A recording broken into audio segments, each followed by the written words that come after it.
Welcome back to the Deep Dive, your shortcut to being well-informed. Today, we're plunging into a really remarkable set of recollections, a book called Reminiscences of a Nondescript General by LT Jedi Ayaz Ahmad. Now, don't let that title fool you. This isn't about someone ordinary, not at all.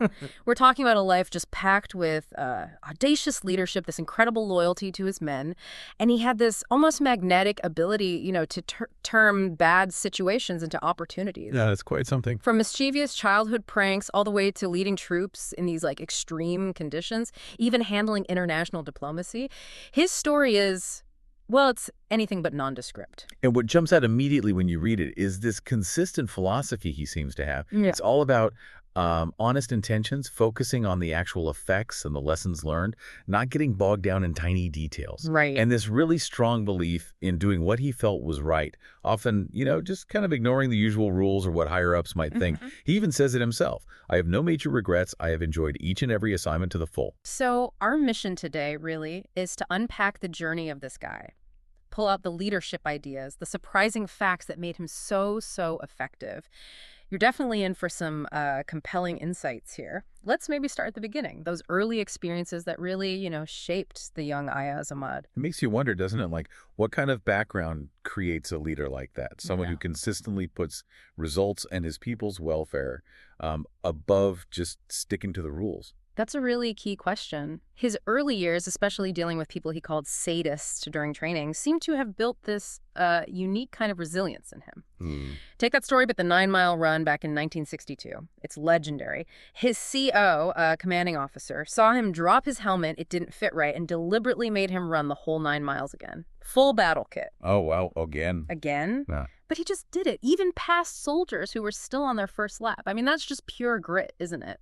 And a pretty powerful lesson about pushing through unfairness. And it wasn't just about being tough physically. You see hints early on of his problem-solving mind and maybe a bit of a rebellious streak, but always with a purpose. Like the rubber stamp. Exactly. I have stolen this book from 1FF library stamp. 1FF is the 1st Frontier Force Regiment. Yeah. It sounds like a joke, right? Totally. But it was born out of frustration. Yeah.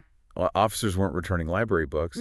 And this little prank, it actually worked. It kind of shows you his creative, maybe slightly unconventional way of tackling problems right from the start. He also seemed to have this knack for figuring out what people needed, building connections, even with commanders who were, let's say, difficult. Yeah, he tells this story about making sure his CO always had his favorite cigarettes, tea, sandwiches ready whenever he visited the field. Smart. Very smart. And it worked.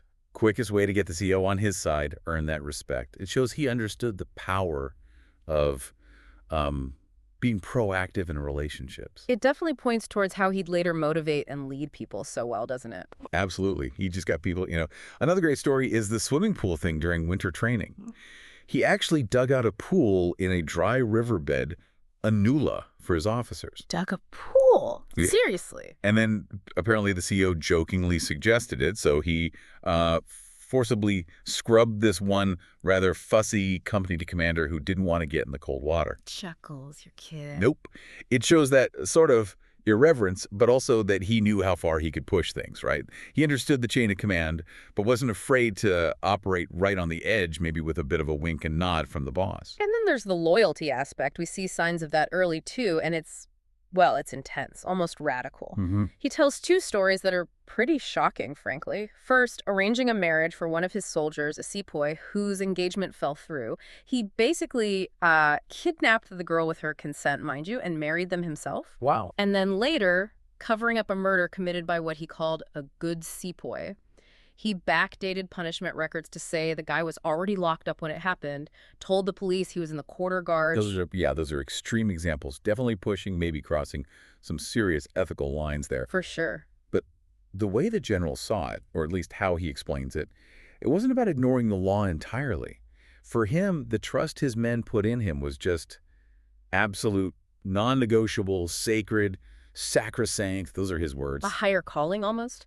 Kind of. Yeah. Putting his soldiers' welfare, even if it meant huge personal risk, above the strict letter of the law. Yeah. It's a really, really strong value system, maybe controversial at times, but you see it forming early on. Okay, so let's move into his time in command. This is where his unique approach really comes into its own, isn't it? Oh, absolutely. He was often working way outside the usual boundaries, but always focused on his troops' well-being and, getting the job done effectively. What's really fascinating is how he seemed to turn these massive challenges into, well, opportunities, improving living conditions, cutting through red tape, Yeah. usually with a bit of dramatic flair. Definitely some flair. Okay, let's unpack that. His command of 28 FF, that's the Frontier Force Regiment again, up in Olding in the Karakoram Mountains, he called it a god-forsaken but romantic place. That's pretty remote. Extremely high altitude. Yeah. And boredom was apparently a huge enemy there. He mentions one officer literally going bonkers, just counting the 16 wooden beams in his ceiling over and over. Wow.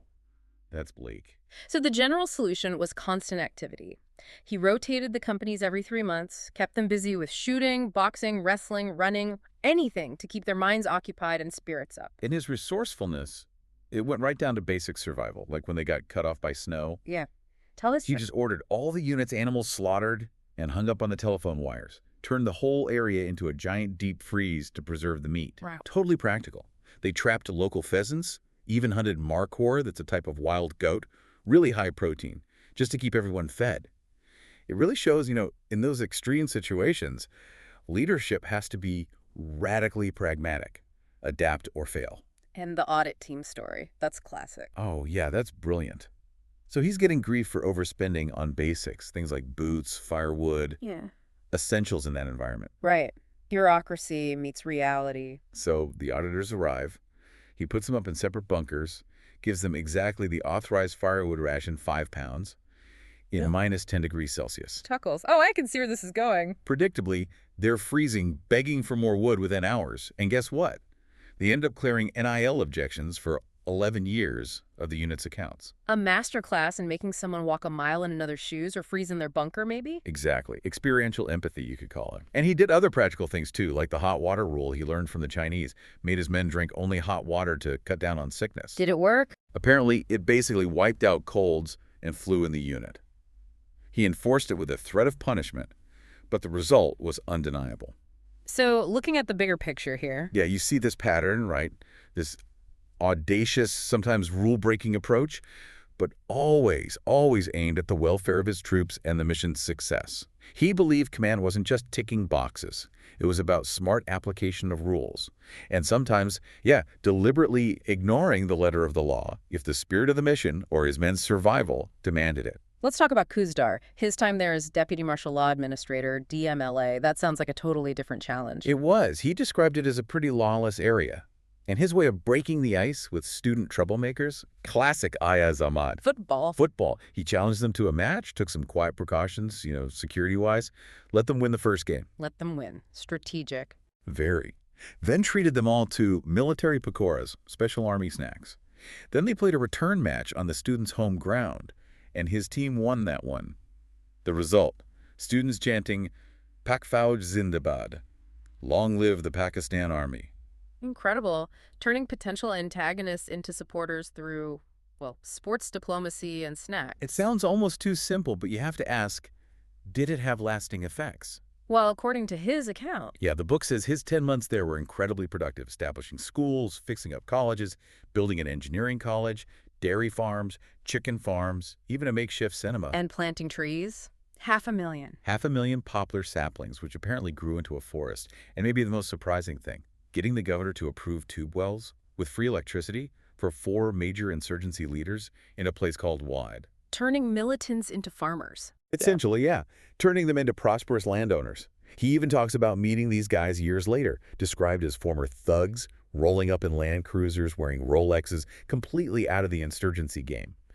It suggests that targeted development, focusing on people's real needs, can be a really powerful peacemaking tool. And the Onion Affair, another example of cutting through red tape. Oh, definitely. He saw local farmers getting ripped off by a government agency, Pasco, getting paid next to nothing for their onions, like half a rupee per kilo. Exploitation, basically. Right. So he just told them, forget Pasco, sell your onions directly to Iran across the border. He overruled customs, apparently threatened any officials who tried to interfere. Old move. Very. The farmers suddenly got 1,600% higher prices. Instantly. No paperwork, no hassle. Even the governor, who he says was a real stickler for procedures, just kind of waved it off with an understanding smile in the end. So what does that tell us? It just highlights his ability again and again to quickly grasp a situation, slice through the bureaucracy, and actually empower local people, often taking big personal risks to do it. His leadership philosophy was just uncompromising. People's welfare and mission effectiveness first, rules second. Okay, but his career wasn't all community projects and onion deals. He was involved in some incredibly intense military situations too, right?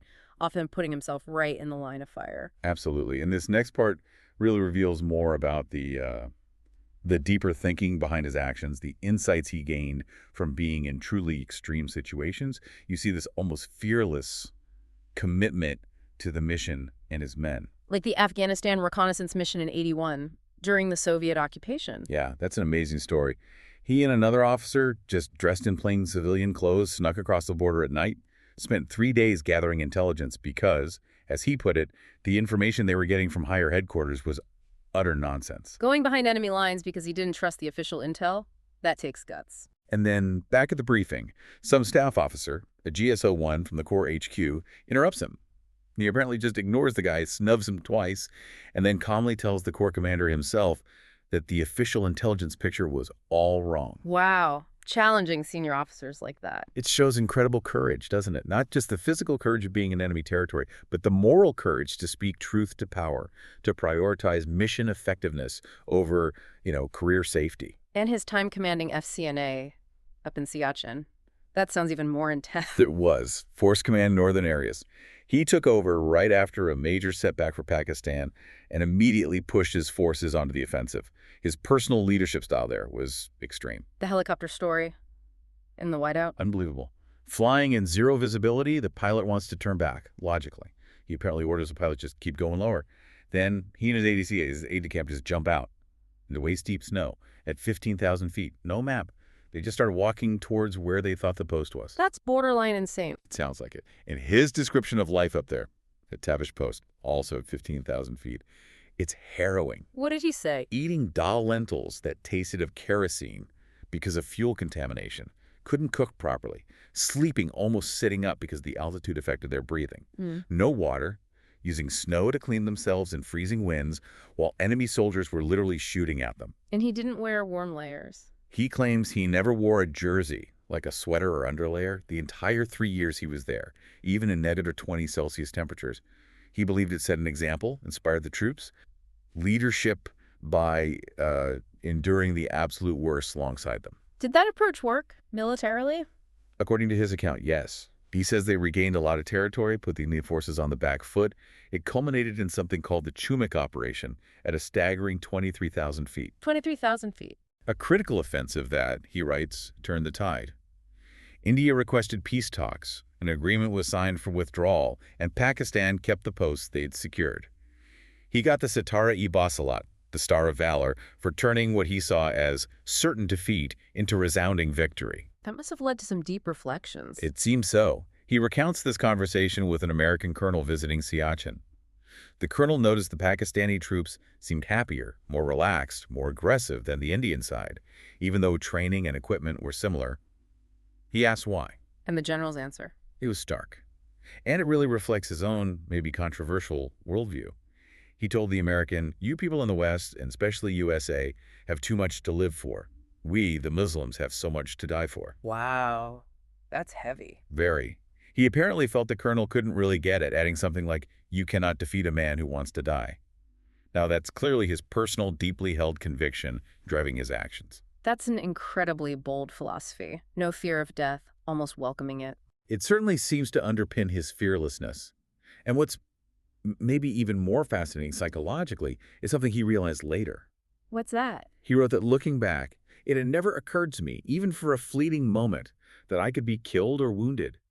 The thought just never came to my conscious or even subconscious mind. Like he was completely detached from his own safety. Almost superhuman detachment, yeah. And when you combine that with his absolute dedication to his men, you can see how he became such a potent, fearless leader.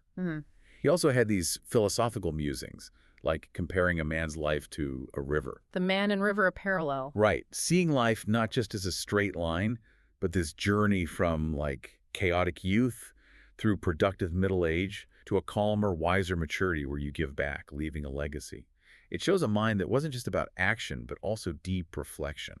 So even after all that, commanding a corps, leading in these extreme ways, his career wasn't quite over, was it? The final chapter is quite different. Yeah, and in some ways, it brings everything together nicely. It shows how his leadership principles carried over beyond combat and how he found maybe his most rewarding role right at the end. You mean his time commanding 11 Corps in Peshawar, applying those same ideas to just administration? Exactly. He found a big shortage of housing for officers' families, a real morale killer, right? Sure. So what does he do? He unauthorizedly, his word, rents out the Corps Stadium for a big public fair, a mela, raises funds, Typical, bending the rules for a good cause. builds 44 brand new houses, furnishes them simply, tells the officers there's no rent deduction from their pay, and even sets up a maintenance fund using half their housing allowance. The impact on morale must have been huge. He mentions officers and their families still praying for him 30 years later because of it. It's about understanding fundamental needs. And he applied that same practical focus to troop health, too. The foot rot problem. Yeah, he remembered issues from way back when he was a junior officer, a company commander, knew that official reports often lied, saying nil problems. So he didn't trust the reports. Nope. He'd personally inspect every single soldier's feet after long marches, made sure blisters were treated immediately, had them soak their feet in hot saltwater brine. Hands-on. Simple, direct action that massively impacted troop health and readiness. It's real leadership, caring about the details that affect your people. He also wrote an article, didn't he? A facet of higher command. It got rejected, but it sums up his leadership ideas. It really does. It captures his core philosophy perfectly. He argued that higher commanders should focus on the big picture planning, logistics, and then fundamentally trust their junior commanders to get the job done, even if they rock their boat a bit, as he put it. Don't micromanage. Exactly. He hated over-interference, said it denies commanders initiative and therefore reduces commitment and hence efficiency. He gives this powerful example from his time in FCNA, where an operation failed specifically because a senior commander got involved in the tiny details, even down to counting the shots being fired. So his message was basically trust your people. Unequivocally, he wrote, "Confidence and belief in the competence of the subordinates will make the job of the higher commanders so much easier. They are our best weapon system, our best force multipliers. They need to be trusted and left alone. They will deliver." That's a timeless leadership lesson right there, isn't it? Empower your team. And after 37 years in the Army, what then? Retirement. Not exactly. He says he was immediately reemployed by my good wife in her school as administrative officer. Chuckles from Corps Commander to school admin officer. Quite the shift. Yeah. But he eventually started teaching Pakistan studies and English. And he could bring history alive, right? Relating firsthand accounts of the country's creation to these kids. He found it incredibly fulfilling. More satisfying than the Army. He actually says much Yeah. more satisfying and gratifying. And there's this one final anecdote that really hits home. The student's card? Yeah, a handmade card from a student named Sana Akram. It said, "You have taught me that my conscience is my best guide. You have made me take responsibility for myself and stand on my own feet. Thank you so much." Wow. He treasured that, called it the best compliment I had in my entire career or life.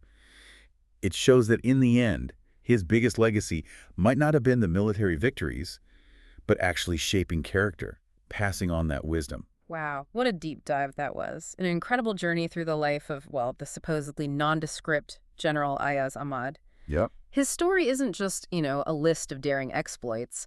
It really feels like a masterclass in leadership, resilience, that unwavering dedication. You heard how he just constantly broke the mold, didn't you? Tackling lawlessness with football and development projects in Khuzdar, or getting millions knocked off the price of tank barrels from the Chinese by threatening them with loss of face. Right. His knack for connecting with people, trusting and empowering his subordinates, and that almost superhuman toughness, both mental and physical. It let him achieve some really extraordinary things. What's the main thing that stands out to you from his whole life story? Maybe it's that relentless focus on trusting the people under him. That belief that junior commanders will deliver if you give them the space. Or maybe the sheer intensity of his loyalty to his men, even when it meant crossing lines. Or perhaps that idea he learned from the Turks about gratitude being a mark of great culture, remembering Pakistan helping them decades earlier during the Khilafat movement. That too. And then his final reflection, in his later years after heart surgery, dealing with getting older, just saying he has no regrets. Finding peace in that line from the Quran, Surah Rahman, then which of the favors of your Lord will ye deny? It brings a sense of closure, doesn't it? It does. So wrapping this up, what's the takeaway for you listening to this? General Ayaz Ahmad's life, it wasn't about chasing glory or just following the rules. It was about acting with purpose, serving others, making a real difference, whatever the situation. His story really pushes us to question our own assumptions about what leadership looks like, and maybe to ask ourselves how much courage, how much conviction do we bring to our own challenges? If one supposedly nondescript general could achieve so much just by being true to his beliefs and serving wholeheartedly, well, what might you be capable of when you really let your conscience be your guide? That's it for this deep dive. Until next time, keep learning, keep questioning, and keep diving deep.